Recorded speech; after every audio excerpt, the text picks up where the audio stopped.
വാര്യർ കൂടി ബി.ജെ.പി. നേതാവ് ടെലിഫോൺ ലൈനിലുണ്ട്. ശ്രീ സന്ദീപ് വാര്യർ, കോൺഗ്രസിന്റെ നിലപാട് എന്ത് എന്ന് ബി.ജെ.പി. അടക്കം ഈ വിഷയത്തിൽ ചോദിച്ച സാഹചര്യമുണ്ട്.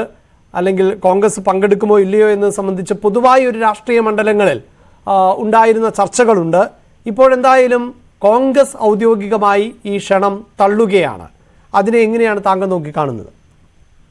കോൺഗ്രസ് എല്ലാ കാലത്തും അയോധ്യയിലെ ഒരു പരിഹാരം ഉണ്ടാകുന്നതിന്, അയോധ്യയിൽ രാമക്ഷേത്രം ഉണ്ടാകുന്നതിനെ എതിർത്തിട്ടുള്ള രാഷ്ട്രീയ പാർട്ടിയാണ്. അയോധ്യയിൽ രാമക്ഷേത്രം വരാതിരിക്കാൻ വേണ്ടി സാധ്യമായ എല്ലാ വഴികളും തേടിയിട്ടുള്ള രാഷ്ട്രീയ പാർട്ടിയാണ് കോൺഗ്രസ്. അങ്ങനെ പൂർണ്ണമായി പറയാൻ സാധിക്കുമോ? ഞാൻ പറഞ്ഞോട്ടെ. അല്ല, ഏത് സർക്കാരിന്റെ കാലഘട്ടത്തിലാണ് അയോധ്യയിൽ ഹൈന്ദവർ പൂജ ആരംഭിച്ചത്? സുഹൃത്തെ, ഞാനൊന്ന് പറഞ്ഞോട്ടെ. ഞാൻ പൂർണ്ണമായി പറഞ്ഞോട്ടെ. തുടങ്ങിയല്ലേ ഉള്ളൂ, നിങ്ങൾ ക്ഷമിക്ക്.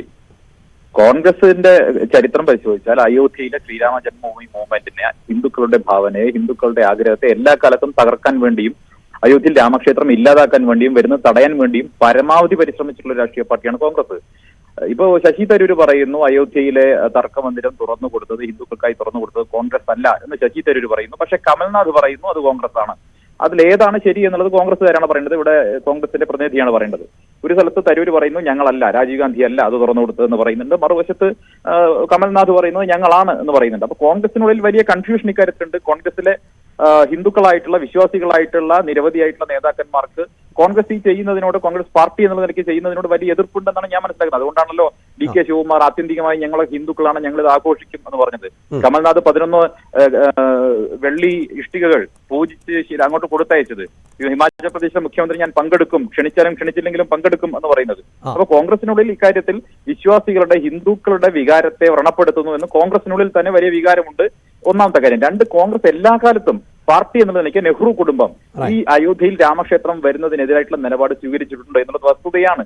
ഇവിടെ 91 നമ്മുടെ ചന്ദ്രശേഖർ ഭരിക്കുന്ന സമയത്ത് വളരെ സമാധാനപരമായി ഈ വിഷയം പരിഹരിക്കപ്പെടാൻ വേണ്ടിയിട്ടുള്ള ഒരു ഫോർമുല രൂപപ്പെടുന്ന സമയത്താണ് രാജീവ് ഗാന്ധിയുടെ വീടിന് പുറത്ത് ഡൽഹി പോലീസ് 2 കോൺസ്റ്റബിൾമാരെ കണ്ടു എന്നൊരു തൊടു ന്യായവും പറഞ്ഞ് ചന്ദ്രശേഖർ സർക്കാരിനെ ഇവര് താഴത്തേക്ക് വലിച്ചിടുന്നത്.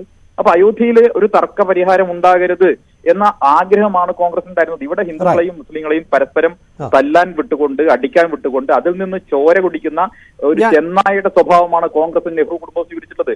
നോക്കൂ, രാമനില്ല എന്ന് കോടതിയിൽ കൊണ്ടുപോയി അപ്ഡേറ്റ് കൊടുത്തതാരാ? രാമൻ ജീവിച്ചിരുന്നു എന്നുള്ളതിന് തെളിവില്ല എന്ന് കോടതിയിൽ കൊണ്ടുപോയി അഫിഡവിറ്റ് കൊടുത്തതാരാ? ശ്രീരാമ സേതുവിനെതിരായിട്ടുള്ള നിലപാട് സ്വീകരിച്ചതാരാ?